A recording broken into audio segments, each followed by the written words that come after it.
Hi, I'm Dr. Marty Rossman for The Healing Mind. I've been a physician for over 45 years, and I want to talk to you today about using guided imagery to help you with weight loss. Now, you might have the idea or the hope, as most of us would, that you could just do something like visualize your weight loss, visualize yourself pounds melting away, and that actually can be a very helpful thing to do in weight loss. But the bad news is you're going to have to change some habits too. Weight loss is not going to happen unless you change the way you eat or what you eat, or start to monitor your choices in certain ways. Pay attention to both the amount of food that you eat, how you eat it, what kinds of food that you're taking into your body. Those are all going to be critically important. If you're not used to moving, if you lead a sedentary life, if you can begin to increase your amount of movement and exercise, that's also going to help you a great deal. There is a lot of truth, even though there's thousands and thousands of books and programs about losing weight without dieting and losing weight without changing your lifestyle. When you really look at them, they all involve changing the way you eat and increasing the amount that you move, because there is an energy equation there. If the amount of energy you take in consistently outweighs the amount of energy you put out, you're going to accumulate that. Your body's going to store it. And if you don't exercise, it's going to store it as fat tissue and not muscle tissue. So that's the other thing. As you develop an exercise habit, you're bringing more energy to your muscles, you're expending more energy, you're changing the ratio in your body from fat to muscle. Muscle is an active component of your body. It uses up energy, whereas fat, even though it has inflammatory and endocrine actions, it basically is a storage tissue, and so you're going to put on weight, whereas if you spend more than you put in, you're going to start losing that weight. Where guided imagery can help you is in a number of ways to kind of change your mental game, start to increase your motivation, decrease your resistance for changing your patterns, and that will definitely help you lose weight. So, the first thing I would say about guided imagery is basically daydreaming, but it's daydreaming with a purpose. And we use guided imagery to help you relax. For instance, the simplest way I know to relax your body and mind is to imagine daydreaming yourself to a place that you love to be in. Some place that's beautiful, peaceful, and safe.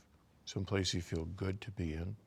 Going through your imaginative place in your mind, noticing what kinds of things you imagine seeing, what kinds of things you imagine hearing, what the temperature is like, what the time of day is like, what it feels like to be in that place, and pretty much you're going to relax. We also add learning to breathe from your abdomen and relaxing your muscles, and I call those the 3 keys to relaxation.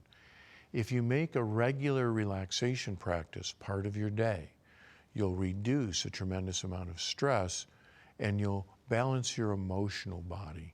And the reason that that's important is because a huge amount of weight gain is tied to emotional eating, nighttime eating, emotional eating, because food is generally the first way we learn to modulate our emotions. We learn it very easy from if we breastfed or if we drank formula as babies. You know, this was calming, this settled us down. When we were unhappy and we cried, the mom hopefully would come and provide either a breast or formula or a bottle, and we would calm down. So we learned very, very early. One of the first things we learn is that if we're cranky or upset or unhappy in some way, if we get to eat something, it calms us down. And later on, when we're little kids, we may find that, especially with things like sugar and fatty snacks, those are very powerful. You know, we've got taste buds for sweet, we have taste buds for fat. And in nature, if you think about how early humans, primitive humans lived, you know, out on the savannah in Africa, you know, hiding in caves and under bushes and being basically a prey animal, being kind of a helpless animal, no big fangs, no claws, can't fly, can't swim, can't even run very fast. So out in nature, before we invented weapons and figured out a way to kind of hunt together, humans were much more a prey animal than they were a predatory animal. Our mind and our imaginations, our ability to communicate, and our opposable thumbs allowed us to start to invent weapons and technology that has turned us into a predatory animal. But naturally, we're prey animals. So we're out there and we're scared and we're naked and we're alone, probably under a fair amount of stress. We search through nature looking for things to eat, insects, grubs, little plants, and so on, trying different things out. And in nature, the sweet taste tends to be something that indicates that this is okay for us. Fruits and plants that may have a sweetness in them would be attractive to us.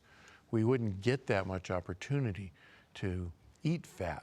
So, to eat fat, now you can just walk into a store, buy all the fat you want, and you buy sugar fried in fat, which is one of the most negative things you can do if you're trying to lose weight. But if you're out there in nature, to get some fat, you and your buddies may have had to chase an animal, a gazelle or an impala, for 4 days, and then bring it down, and then haul it all the way back to the cave and cut it up in order to get a little bit of fat.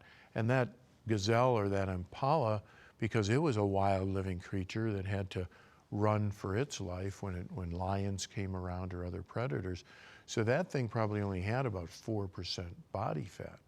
So now we raise cattle that are sedentary all their life, that have to do nothing. We feed them grains and mixtures of foods that are fed to them to especially increase their fat content.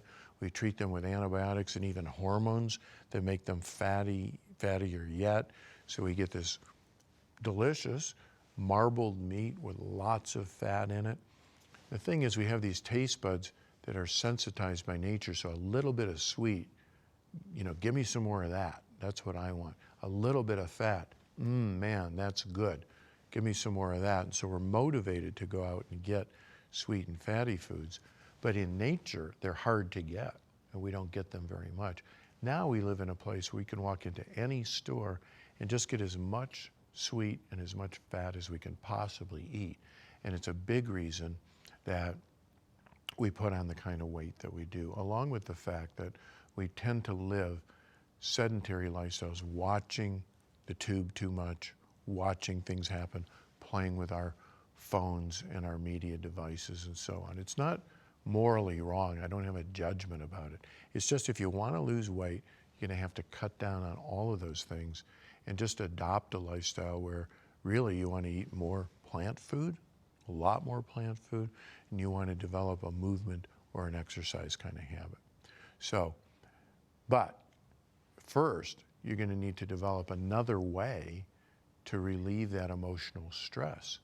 Because food, especially those foods, candy, sugar, fatty things, they're stimulants and sedatives. They're like drugs. They affect our brain and our mood a tremendous amount. And you know that thing, and we always joke about it with kids. Oh, they've had a lot of candy today. They've had a lot of sugar today. Then they buzz around like they're on speed for a while, and then they crash. And they get cranky and they get irritable, and they want more sugar. It's a drug. We're just starting to really realize how much of a drug sugar is and how addictive it can be. Some researchers say it's more addictive than cocaine, which is hard to believe, but it's also a lot more prevalent than cocaine. So one of the first things to do, especially if you know that you're an emotional eater, that you tend to snack or nosh or graze in the refrigerator more when you're under stress, and we're under stress a tremendous amount of time, is to take stress management seriously. And this is where guided imagery really shines. I can teach you methods of relaxation and simple guided imagery that can help you relax in 10 minutes or less and come out of a period of relaxation feeling not only calmer, but also feeling refreshed, being clearer minded, just feeling more emotionally balanced than before. And if you were to do that on a regular basis, you would become that way, and you would not be dependent on substances or foods in order to get that stress relief and emotional relief. So that's a very important thing to do. And again, guided imagery, relaxation, the 3 keys to relaxation is one of the quickest and most effective ways I know to get there. So developing some kind of regular relaxation practice, learning to breathe from the abdomen, which will quickly put you into a more relaxed state, and being mindful about your eating can also help you a great deal.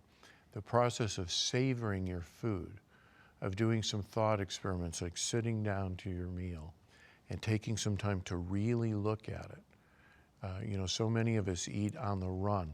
We grab something and we're eating while we're doing something else or while we're going somewhere else. And then if we're eating things that are artificial and that are highly caloric and that are not really very nutritive, because a lot of this high calorie, weight putting on kind of food, soft drinks especially diet soft drinks, they're probably worse than soft drinks with sugar because of the chemical activity and the hormonal activity they cause in the body. And grabbing candy bars and a donut and fast foods and those kinds of things are really not good for your health in any way, and they're very, very addictive.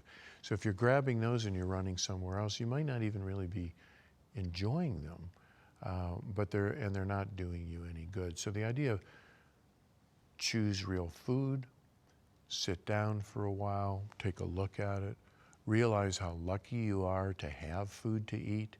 There's millions and millions of people around the world who don't have that kind of food. So not guilt tripping you like your mother might have. There's kids in India who don't have enough food to eat, but it's true. So it behooves you to sit down and look at the food, hopefully, and take a minute and be grateful that you have a chance to eat, that you're not starving, and take a look at how that food looks and how beautiful, hopefully, it is, and the colors and the smells that are coming from it, and the nutrition that's going to come for it. And savor the smells. And when you eat, take a bite and chew for a while for a couple reasons. Not only feeling the texture and enjoying the flavors, but also if you chew for a while, you start to digest right in your mouth. That's the first step in digestion. And when you swallow the food, you'll be digesting it better in your stomach. And you'll be absorbing more of the nutrition from the food. And when you absorb more of the nutrition and you enjoy it more, and you feel it in your stomach, and you take a moment to enjoy the pleasure of eating just a bite of food, then you're not gobbling things and forcing them down your gullet while you're paying attention to other things. And you're going to end up eating a smaller quantity. You're going to end up enjoying it more.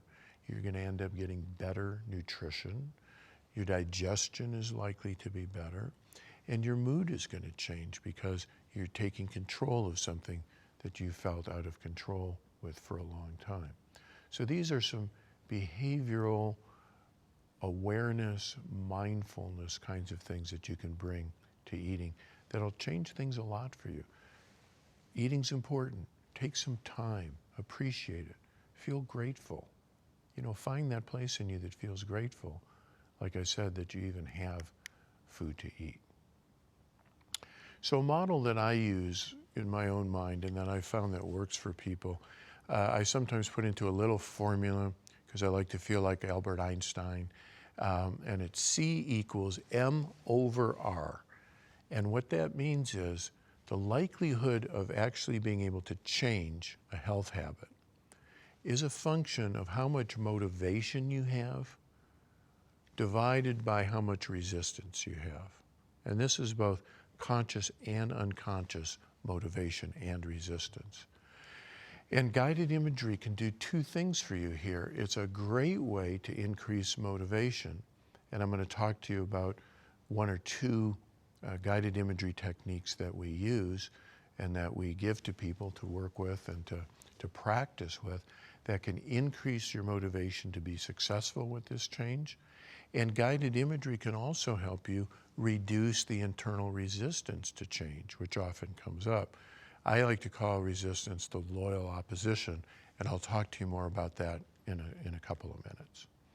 Another very powerful guided imagery technique we use is imagining that you go to your relaxed place, you invite an image in that is the kind of wise and loving guide or ally or advisor that we would all love to have in our life, a figure that's genuinely wise and genuinely loving and genuinely cares for us and knows who we are.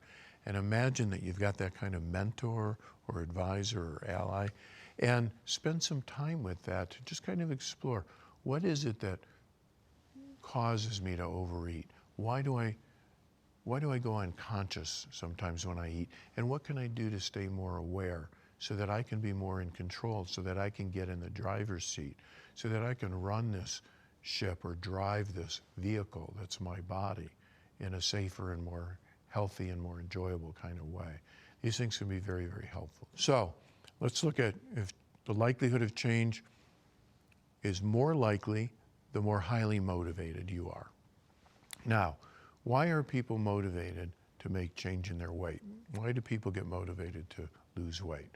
One is that your doctor tells you to lose weight. You're developing type 2 diabetes, you've got high cholesterol, your blood pressure is high, you're running an extra risk for heart attacks and for strokes. We know now that not only the stress, but also the obesity or the weight issue are risk factors for things like memory decline and even dementia. So we get scared. We read articles in the paper, or we hear them on the news, and we get frightened and we decide, I've got to do something about this. I have to make a change. And so we start on it and we change our diet and we start to walk. And generally we do lose weight when those things happen. Whatever kind of change we make, generally people early on in their attempts to lose weight are successful. Most people lose weight when they decide to lose weight. The trouble with it is that people lose a huge amount of weight because they do it over and over and over. 90% of people who lose weight on whatever program they choose to follow eventually gain it back, and a lot of times they gain it back with extra weight on top of it. And part of the reason is, I think, because their motivation is from fear. You're trying to get away from something. You're trying to lose the belly, lose the high blood pressure, lose the diabetes, and so on, which is a good motivator. I think of it as the cattle prod that motivates you from behind. It's like, get moving, get going. You've got to do this thing. And so you get stimulated and you get motivated and you lose the weight. So what happens 6 months later or a year later? You go into the doctor's very proud of you. Wow, you've lost the weight, that's fantastic. Your cholesterol is down 30 points, your blood pressure is lower, your type 2 diabetes is much better, or it's even gone away. You've done a great job. What happens to your motivation? It goes away, right? The cattle prod's not prodding you anymore, so it's okay if I start having a little ice cream once in a while. It's okay if I have an extra drink.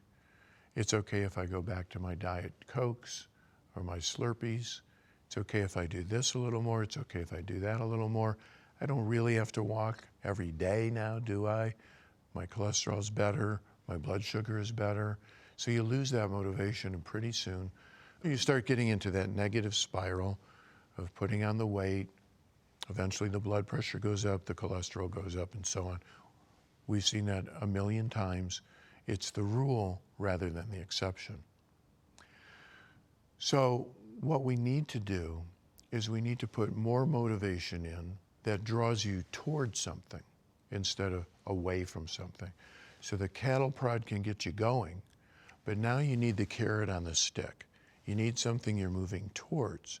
You need something that you want to get to, okay? You want to get to feeling better, to having more energy, to looking better, to be able to wear your swimsuit in public, to be able to be a more attractive person, that you feel better when you've lost weight. So that's a place where you want to start using imagery. Start creating, and we have a process that we call creating your image of wellness.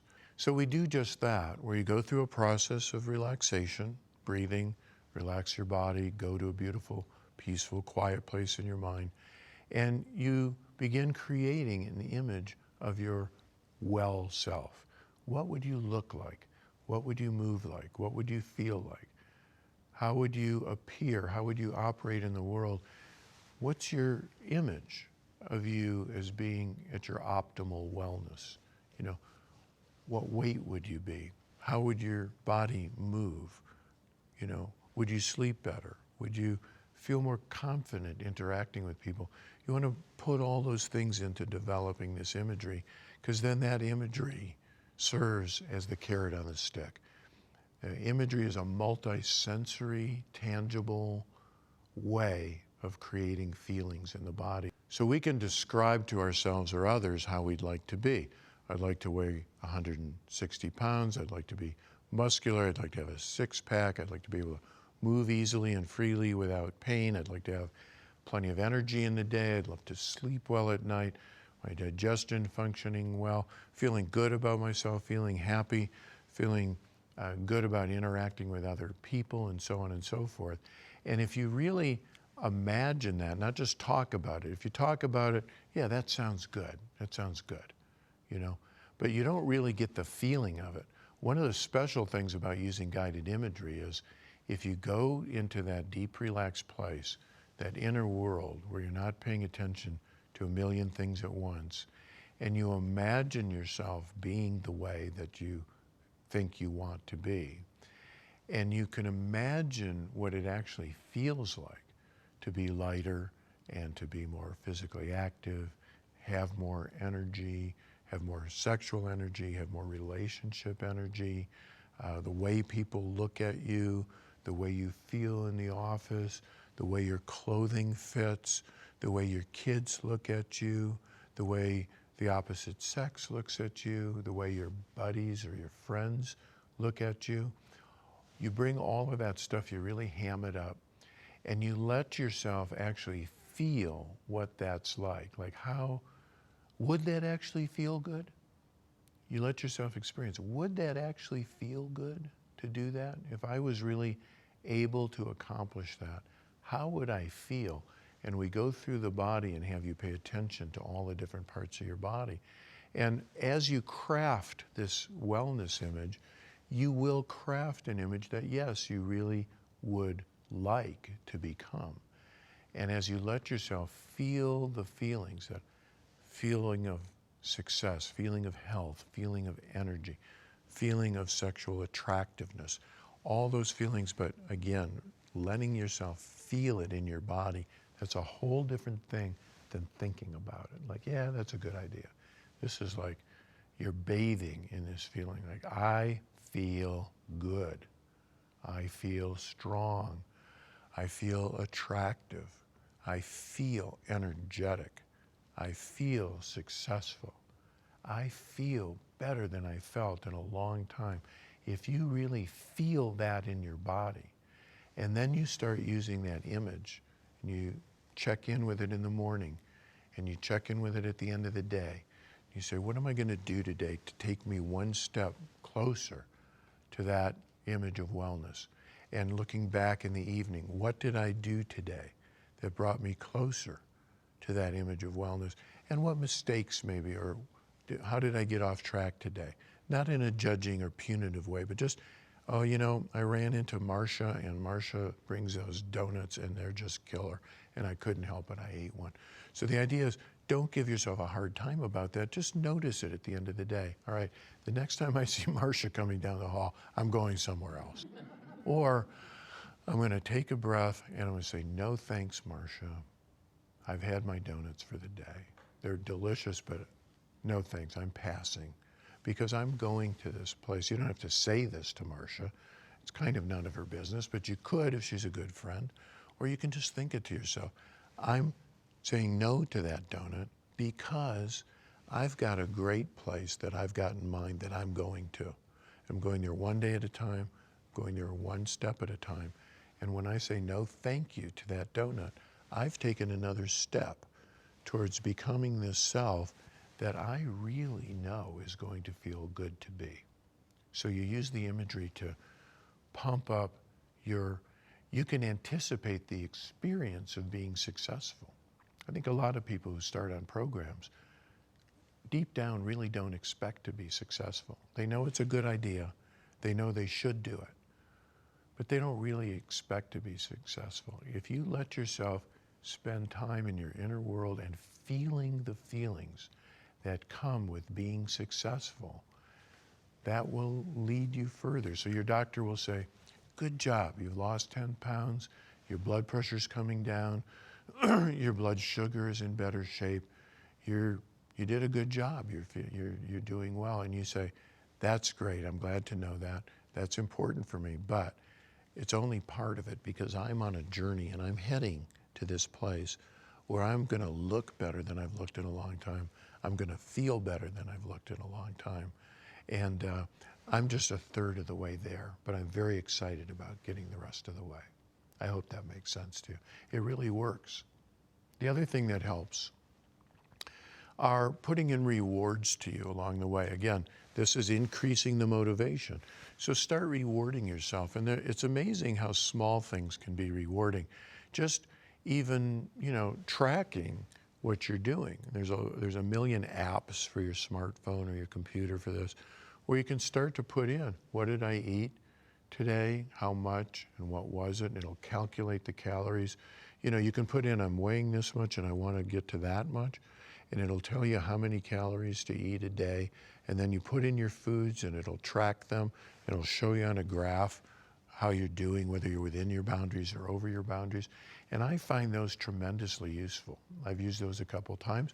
I probably need to use them again, because you go back to your old habits. But I find that when I look at something, I start to think, that's 300 calories, and I could have that, but if I don't have that, I can have a bigger breakfast, which I really like, or I'm just gonna put that in the bank and I'll be losing even faster than I wanted. Or when I realize I can take a walk for 45 minutes and that burns up 350 calories, fantastic.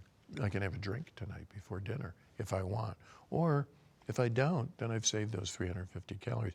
I find those very useful, and a lot of people do too. You might just find, giving yourself a 0 to 10 rating on the day.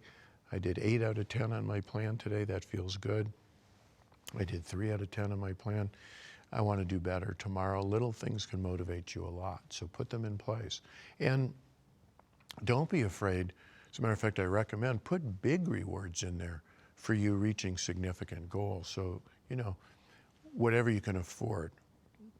If you can afford it, put something great in there. I'm taking myself to Hawaii for a week or to Florida a week when I hit this particular weight or I make this particular achievement.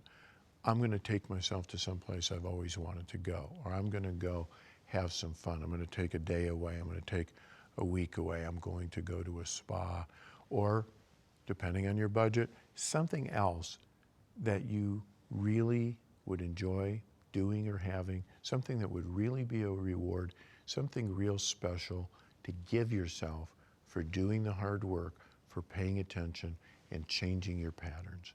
And as you change your patterns, it's going to get easier and easier, especially if you're using this motivation that pulls you from the future instead of pushing you from the past. So the other factor in our equation, we've talked about using guided imagery as well as other kinds of rewarding to increase your motivation. And then the other thing we want to do is decrease your resistance. So resistance is not a bad thing. We are complex characters, and we often have multiple sources of both motivation and resistance. So even though we know that losing weight is good for our health, and it's good for our heart, and it's good for our brain, it's good for the way we look, it's good for our social relationships, it's good for sexual desire and performance, it's just desirable. We look at magazines, this society likes people that are lighter, and we don't feel so good when we're fatter, and we have all that kind of stuff going for us. There are almost undoubtedly parts of you, especially if you've been successful losing weight and then find yourself going back. There's almost certainly parts of you that, for whatever reason, find that eating in the way you do, or living in the way you do, or having the weight on works for them, that there's some benefit of having that weight. And that's what we might call the resistance. And I find the best way to work with resistance is not to think of it as a bad thing and not to try to fight it head on, but to try to understand where it comes from so that you can address that issue. For instance, a very common source of resistance, especially in young women who have trouble with their weight, and so many young women have trouble with their weight because of unrealistic cultural images and models and so on and so forth. So I'm not talking about that, but just some young women will put on weight because it kind of buffers them and keeps them safe from sexual attention. And that's not a little thing. You know, sex and what comes from sex can be huge things that can change your life completely, like STDs, like babies. You know, these are not small matters, like relationships with people that are not good people to get into long-term relationships with. There's a lot of course, tension around sex and relationships and so on. Not everybody's comfortable with it. As a matter of fact, very few people are comfortable with it, even though we're very interested in it. Very few people are really comfortable with it.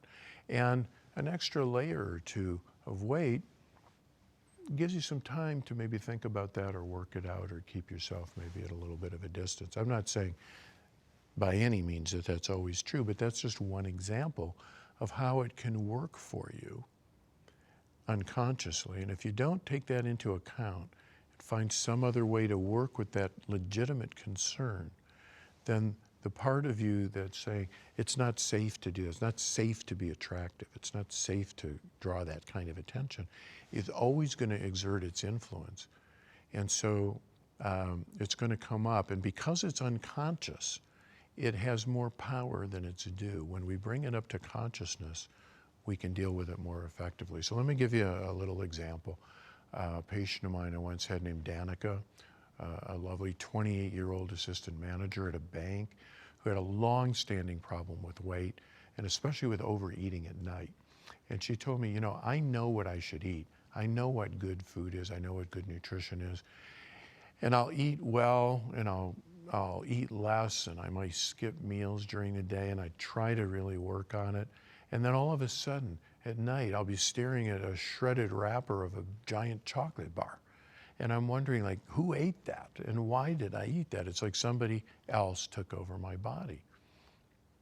So we did a guided imagery process. I'm condensing this experience quite a bit. But we did a guided imagery process, had her relax, go to her quiet place, get quiet, concentrate inside. And I said, let an image come to mind for the part of you that took over and went for that chocolate. And she got an image of this frenetic honeybee, flying, buzzing in every direction, zzz, flying from here to there and there to here and everywhere. It's just flying around like a crazy person or a crazy bee, but really frenetic and buzzing and going this way and that way and that way and that way and that way. Chaotic movement, frantic movement. And it created a sensation in her body that she said, this is how I feel a lot of the time. And I do that a lot. I'm running here and there, I'm doing this, I'm doing that, I'm trying to respond to my boss's needs, I'm trying to respond to the customer, I'm trying to respond to my mom, I'm trying to respond to to a guy that I'm dating, the text messages and the phone calls and so on. I'm just always trying to run around and please other people and make things right and pay attention to so many things, And I feel this franticness and this nervousness a lot. And so once she was through talking about that and she recognized that this was like an energy or a pattern in her body, I asked her to let another image come to mind that would represent something that would help the bee settle down and feel better. And she got this image of a beautiful flower. And she saw that the bee came to the flower and started drinking the nectar out of the flower. It was this gorgeous flower, I forget what kind it was. The bee came to it, settled down, drinking this nutritious nectar, calmed down, got quiet, got content.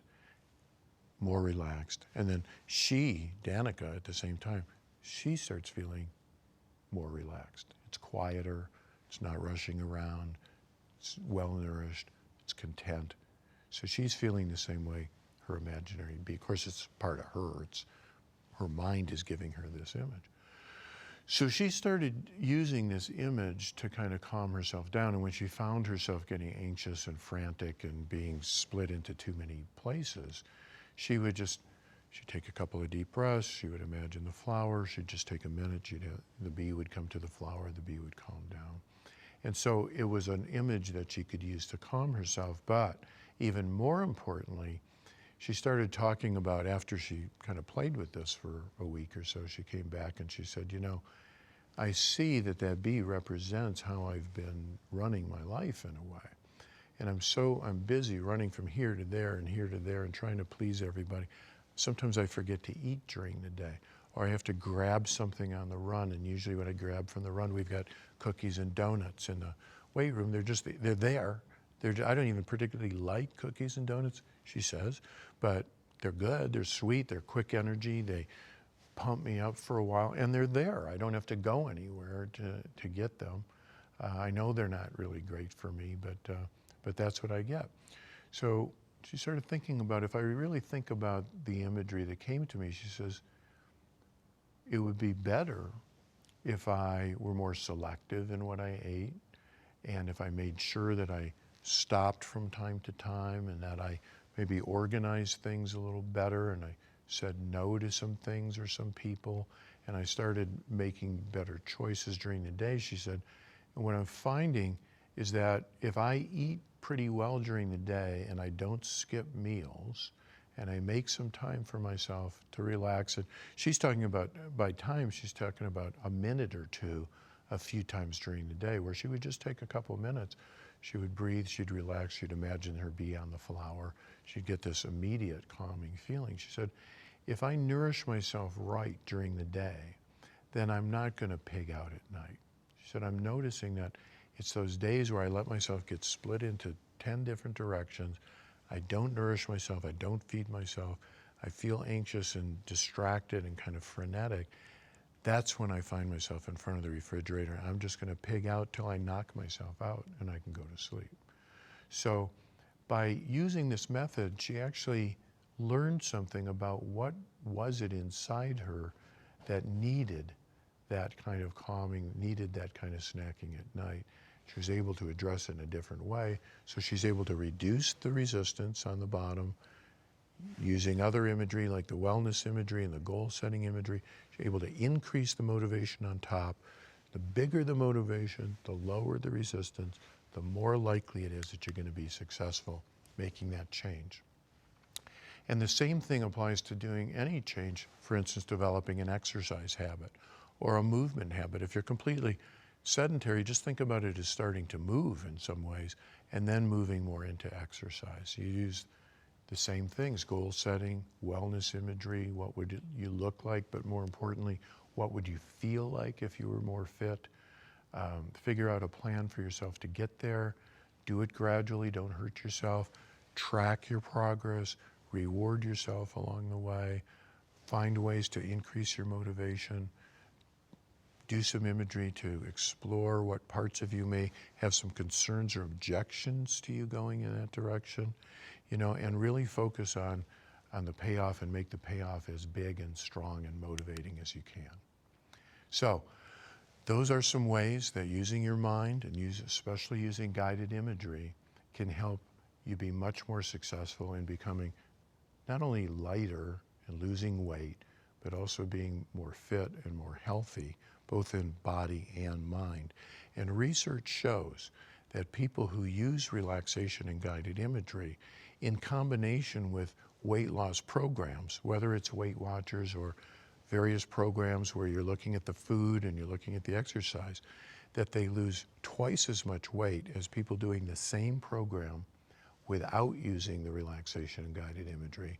And they keep it off for twice as long once they've lost the weight. So these are very powerful, very potent, very effective ways to use your mind to help your body get to where you want to go.